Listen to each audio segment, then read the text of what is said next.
Vamos a hablar efectivamente del dolor agudo en el paciente con cáncer. Para poder hablar del dolor agudo tenemos que tener claridad sobre qué pasa con el dolor en cáncer. Sabemos que la incidencia en cáncer cada vez es mayor, a medida que pasan los años hay más diagnósticos de cáncer, en personas incluso más jóvenes. Sin embargo, a pesar que hay más diagnósticos de cáncer, también la sobrevida del paciente con cáncer va en aumento gracias a todos los avances en tratamientos, quimioterapia, inmunoterapia, tratamientos dirigidos específicos. Sin embargo, hay una gran pregunta si viven más, pero realmente viven mejor, si hay una calidad de vida en esos pacientes. Tal vez cuando uno habla con los pacientes con cáncer y sus familias, el síntoma más temido es el dolor. Se sabe que en general en el transcurso de la enfermedad de los pacientes con cáncer, hasta un 64% de los pacientes en algún momento de su enfermedad tienen algún tipo de dolor. Y hay algo alarmante y es que incluso la Organización Mundial de la Salud habla que el dolor refractario intratable al final de la vida es alrededor de un 30%. En la realidad puede ser incluso mayor, hasta un 50%, como vamos a ver ahorita. Esto siempre me mama gallo. En cuanto a la prevalencia del dolor en el paciente con cáncer, se sabe que el 44% de los pacientes con cáncer van a tener en el transcurso de su enfermedad dolor, siendo aún mayor cuando hay enfermedad metastásica avanzada, cuando hay una enfermedad terminal. Y realmente alrededor de un 40% de los pacientes, a pesar de todas las estrategias, como mencioné ahorita, van a tener un mal control del dolor. Hay un grupo de pacientes, una población especial, que son los sobrevivientes de cáncer, esos pacientes que ya superaron el cáncer, pero quedan con unas secuelas, bien sea por la enfermedad o por los tratamientos, que pueden tener dolor en alrededor del 50% de los pacientes, pero moderado a severo un 27%. Estos pacientes son un grupo bastante particular porque ya no se habla de un dolor como tal relacionado a cáncer y ya se comportan prácticamente como un dolor crónico, incluso muchas veces no oncológico, y viene el gran debate de cómo se va a manejar tanto farmacológico como no farmacológicamente. Sin embargo, aunque no es la primera estrategia farmacológica, sí en el dolor oncológico severo, el pilar fundamental siguen siendo los opioides. Y aquí pues viene todo lo que ya mencionó a gran profundidad el doctor Santa Cruz, el tema de la crisis opioide, el riesgo del mal uso de los opioides, la adicción a los opioides, que por supuesto en los pacientes con cáncer es una gran problemática y que hay que prestarle bastante atención. Y un punto aún más importante, a veces el subdiagnóstico y la mala interpretación del dolor neuropático, el dolor visceral, que nos lleva a que tengamos que plantear estrategias no farmacológicas y sobre todo no opioides. Y aquí es cuando toma gran importancia el cuidado de soporte integrativo, donde no solamente es el médico con estrategias farmacológicas, sino todo el equipo multidisciplinario. Para hablar del dolor tenemos que entender el dolor como un modelo biopsicosocial, donde por supuesto hay una gran importancia del factor biológico, del factor físico como tal, la localización del tumor, compresiones, fracturas, compresiones a plejos nerviosos, pero no olvidar que hay un factor psicológico, un factor emocional importante. Ya está establecido que las mujeres tienden a tener más un factor emocional para el mal control del dolor, así como los hombres tienen más riesgo de tener abuso o mal uso de las sustancias como los opioides. Y hay un factor social importante, el mal apoyo en torno familiar o social, pues hace que sea un dolor de mucho más difícil control. Una gráfica que yo creo que nos hemos cansado de ver y que ya prácticamente podríamos decir casi no obsoleta, pero sí tenemos que reevaluarla. En 1986 la escalera analgésica planteada por la OMS, donde había 3 escalones en el grado de severidad del dolor, empezábamos con medicamentos no opioides, con ayudantes, después opioides débiles y si el dolor continuaba, pues opioides potentes. Sin embargo, en el 2016 hubo un cambio de esta escalera analgésica, apareciendo un 4.º escalón, donde se hablan de los procedimientos intervencionistas y donde ya se menciona que la escalera no solamente va en ascenso, sino también en descenso, donde el paciente tiene que reevaluarse, donde es diferente el paciente con dolor oncológico al dolor crónico o al dolor agudo, por ejemplo, posoperatorio, que también se ha querido extrapolar esta escalera a otros escenarios por fuera del dolor oncológico, y donde siempre los ayudantes y la terapia integrativa va a ir como una base de esa escalera. Este fue un paradigma grande hace 7 años ya, pero realmente ya se habla de una mayor complejidad donde es escalones de subida y bajada, donde los procedimientos intervencionistas entran de forma más temprana, donde se habla de bloqueos intraespinales, bloqueos de plejos nerviosos, estimulación eléctrica, incluso hasta un último escalón donde llega a haber procedimientos mucho más invasivos como el de estímulo cerebral profundo o la hipofisectomía, que obviamente llegar a esas estancias en dolor por cáncer es supremamente exótico y casi que nunca se haría, ya esto sería para otro tipo de dolor, pero donde sí uno tiene que estar reevaluando y ojalá los pacientes tuvieran acceso temprano a personas especialistas en el manejo de analgésicos, opioides, no opioides y terapias diferentes a farmacológicas para poder lograr un buen control del dolor. El dolor agudo, entonces, es algo realmente una problemática real. En el 2022 se hizo un estudio en servicios de emergencias donde compararon servicio de emergencias de un hospital general y un hospital oncológico y curiosamente en ambos alrededor de 1 de cada 5 consultas de urgencias podían definir que están relacionadas con dolor por cáncer. Mira, pero ¿realmente es esto? Sí, a veces incluso venían por otras causas, pero cuando indagaban venían con un dolor no controlado asociado al cáncer. Y un dato realmente algo preocupante o alarmante, que únicamente 20% de los médicos que prescriben medicamentos en urgencias tienen adecuado entrenamiento en formulación de analgésicos, sobre todo de opioides. Y cuando van a indagar de otro tipo de medicamentos adyuvantes, pues incluso puede ser menor. Seguimos diciendo, cuando un paciente llega con dolor agudo, intenso a urgencias, usualmente el pilar inicial, el paso inicial es opioides potentes, a dosis escalonadas, a titulación. Para eso debemos conocer de forma grande la farmacología. No voy aquí a hablar hoy de opioides porque no es el tema a tratar, pero sí hay que tener claro la eficacia analgésica, los efectos secundarios tanto a corto, mediano y largo plazo de lo que nosotros hagamos en urgencias. También tener claro que alrededor de 26% de los pacientes, es decir, 1 de cada 3 o de cada 4, no van a responder a opioides, a pesar que yo le empiece a titular y a titular y a titular opioides, a poner cada vez más, pues no va a haber una respuesta, entonces vamos a tener que buscar otras medidas farmacológicas. Lo que más nos va a determinar la complejidad para el adecuado manejo del dolor en este escenario de pacientes va a ser el componente neuropático del dolor y el mal llamado, y ya digo por qué mal llamado, dolor irruptivo. Entonces el componente dolor neuropático, recordemos que el dolor neuropático es definido por la Asociación Internacional para el Estudio del Dolor como el dolor causado por lesión o enfermedad del sistema nervioso somatosensorial. Hasta un 40% de los pacientes, realmente los estudios mencionan en promedio un 30% de los pacientes que tienen dolor oncológico van a tener un componente neuropático. El problema es que muchas veces no se sospecha, no se diagnostica y no se trata ese componente neuropático.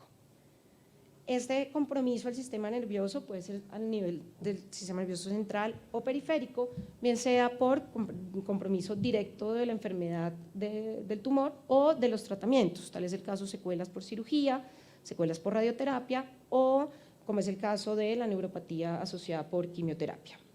Aún más de mayor dificultad es el dolor óseo, donde previamente se consideraba que el dolor óseo era netamente un dolor somático por invasión tumoral, bien fuera por enfermedad metastásica o enfermedad primaria. Sin embargo, ya se conoce que ese dolor óseo va a tener casi que el 100% de las veces unos mecanismos neuropáticos y eso hace que el dolor óseo tenga una refractariedad al tratamiento estándar con opioides.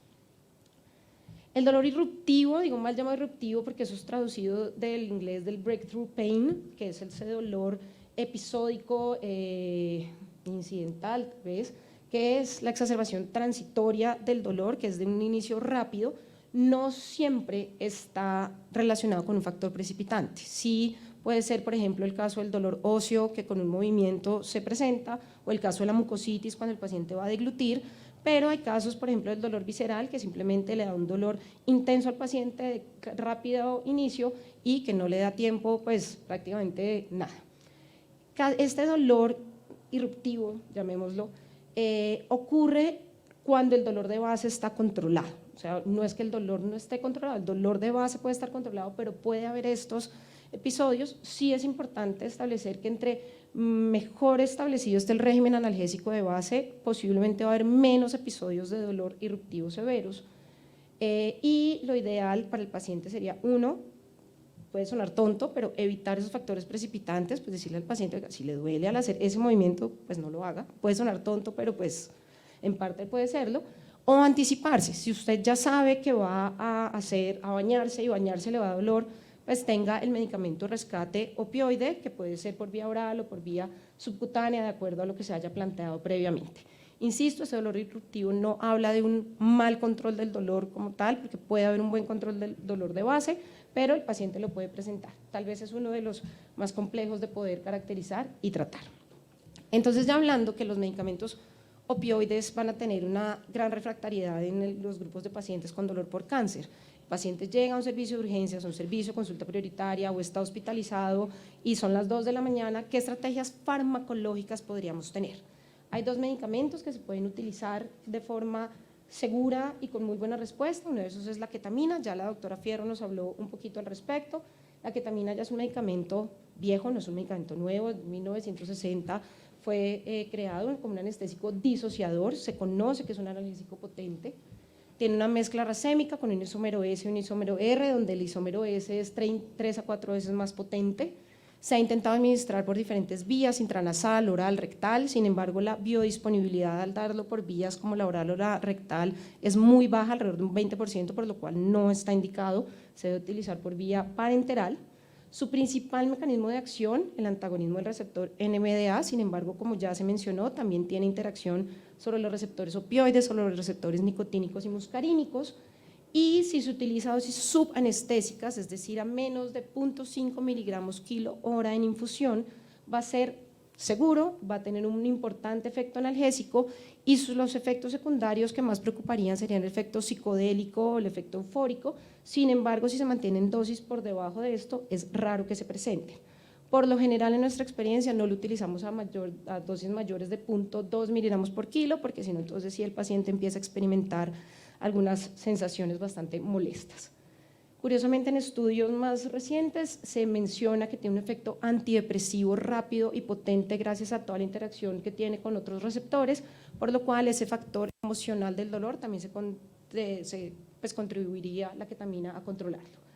Y se ha visto que disminuye la intensidad del dolor hasta en un 75% de los pacientes prácticamente, por lo cual podría ser una buena estrategia para utilizar en nuestros pacientes desde el inicio, cuando ya se determinó que el opioide tal vez no es la mejor opción. La lidocaína, todos lo conocemos, un anestésico local y antiarrítmico, que su principal mecanismo de acción es a través del bloqueo de los canales de sodio voltaje dependientes, tiene un efecto antiinflamatorio y un efecto antihiperalgesia. Los primeros estudios ya de hace varios años de la lidocaína fue en dolor agudo posoperatorio como un mecanismo ahorrador de opioide y que permitía además aumentar el tránsito intestinal. Ya se han realizado varios estudios, la mayoría de tipo observacional de cohortes y reportes de casos. Sin embargo, hay estudios aleatorizados, doble ciego también ya en cuidado paliativo, donde se utiliza para el dolor neuropático, que así no ha respondido a otras estrategias, o para el dolor visceral. Los estudios mencionan dosis hasta 4 a 5 miligramos kilo hora, sin embargo, a esas dosis ya se presentan efectos de toxicidad, adormecimiento de la lengua, sabor metálico en la boca, por lo cual se recomienda no sobrepasar las dosis de 2 miligramos kilo hora, idealmente con un bolo de impregnación, debido a que por la farmacología de la lidocaína, si no utilizamos ese bolo de impregnación, se va a demorar hasta 6 horas en lograr niveles estables plasmáticos requeridos para su efecto. Estas dos estrategias, por supuesto, requieren estandarización de mezclas en el hospital donde se vayan a utilizar, un muy buen equipo de enfermería para que sepa qué están preparando, por qué son esos tipos de diluciones, que también se te prevean cómo se pueden tratar los efectos secundarios si se llegan a presentar. Por eso, pues, ninguna de las dos requiere ni monitorización en cuidado intensivo, ni de signos vitales, pues porque a estas dosis son muy seguras, pero pues sí se requiere un muy buen entrenamiento de enfermería porque puede pasar errores y accidentes no deseados. Entonces, ¿qué es importante para poder lograr manejar el dolor de difícil control, como mencionaba, equipos multi e interdisciplinarios donde el apoyo por parte de psicología y terapias complementarias también son supremamente importantes. La ESMO también habla ya incluso de los abordajes integrativos, donde parte del manejo del dolor también son los tratamientos antitumorales. Conocemos el efecto de la radioterapia como manejo del dolor, muchas veces cirugías o la quimioterapia como efecto reductor tumoral, y los tratamientos analgésicos invasivos que ya vamos a hablar a continuación. Y aquí entonces viene el rol del intervencionismo temprano.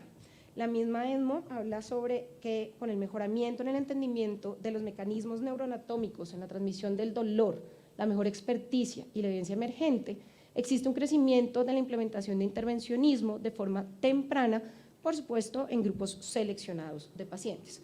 Como mencionaba hace unas diapositivas, antes el intervencionismo analgésico era el último escalón en dolor refractario. No, la idea es pensarlo ya tempranamente en pacientes, por supuesto, bien seleccionados, para lograr disminuir el consumo de opioides y el mejor control del dolor.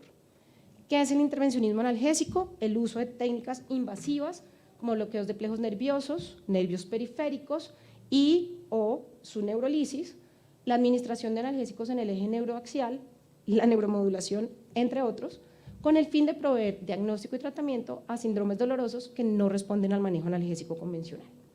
Para esto, por supuesto, se requiere un profundo conocimiento de la anatomía y de toda la inervación sensorial de diferentes estructuras anatómicas. Hablando a grandes rasgos, ¿cómo se puede clasificar este intervencionismo analgésico? 1, la administración epidural o intratecal de anestésicos locales y de opioides, el bloqueo de plejos nerviosos y de nervios periféricos, y la neuromodulación y plastias vertebrales. Este último escenario, obviamente en el contexto de un dolor agudo, tal vez no sea la mejor práctica, pero sí considerarla tempranamente para esos pacientes con pobre respuesta a los analgésicos. Esta es una gráfica, pronto un poquito aturdidora, sobre cómo es el sistema nervioso simpático. Sabemos que la fisiopatología del dolor es muy compleja, está donde el sistema nervioso autónomo y sobre todo el sistema nervioso simpático hace juega un papel muy importante en la transmisión del dolor, y aquí se ve en rasgos los diferentes sitios que nosotros podríamos bloquear a nivel cervical superior, a nivel torácico, a nivel celíaco, mesentérico superior, a nivel pélvico, para las diferentes estructuras y los diferentes tal vez órganos afectados que nos pueden ocasionar dolor de difícil control, sobre todo a nivel visceral, que es uno de los que son más complejos. A nivel de cabeza y cuello, cuando me preguntan los pacientes, bueno, ¿y qué se puede bloquear? Yo les digo, pues prácticamente casi que todo, pero pues que tengan buena evidencia.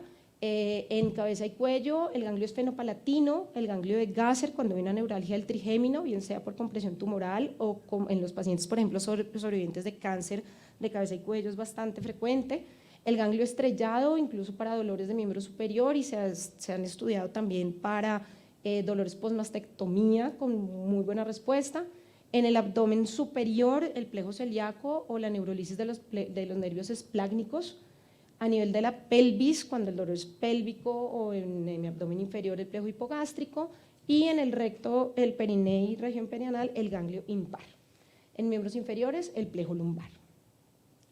¿Qué contraindicaría hacer procedimientos analgésicos intervencionistas? Por supuesto que el paciente no lo desee, que haya una infección sistémica o local, una coagulopatía no corregida, que no haya un conocimiento técnico por parte del profesional.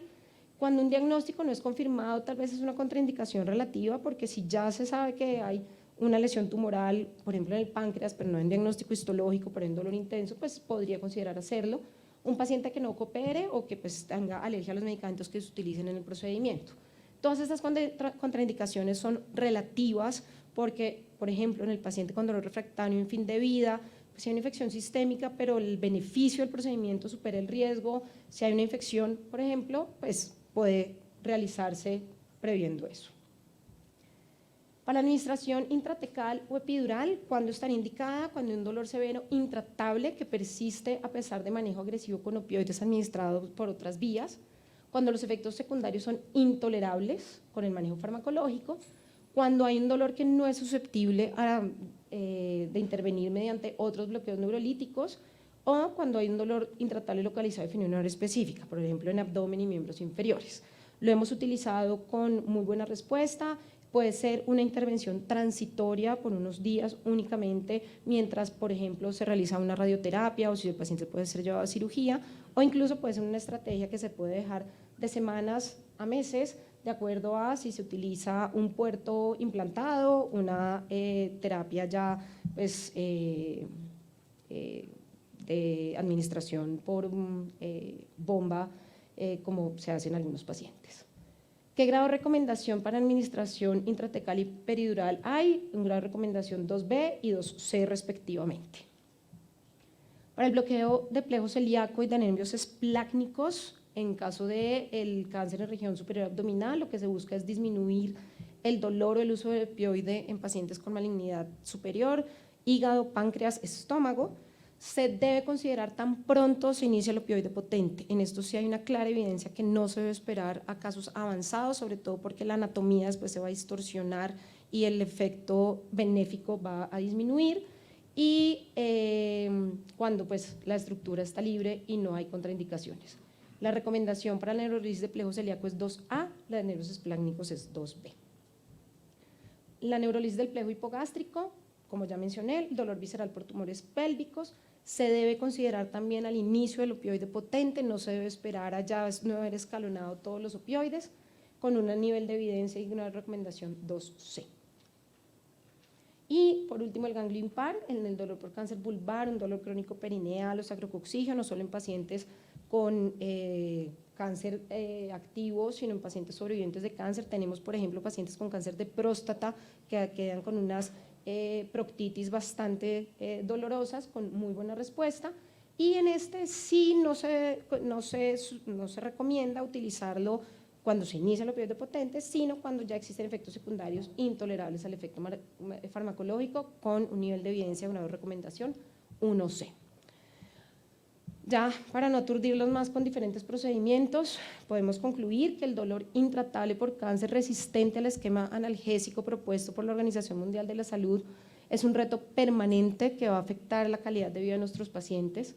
Desafortunadamente no hay suficiente literatura aún con alta calidad para indicar que el intervencionismo analgésico debe ser instaurado como primera medida analgésica, pero sí la idea es instaurarla tempranamente, ojalá al iniciar el opioide potente o cuando ya se presenten efectos secundarios de la misma, no solamente buscando disminuir el consumo de opioides, sus efectos secundarios, sino también mejorar sustancialmente la calidad de vida de los pacientes.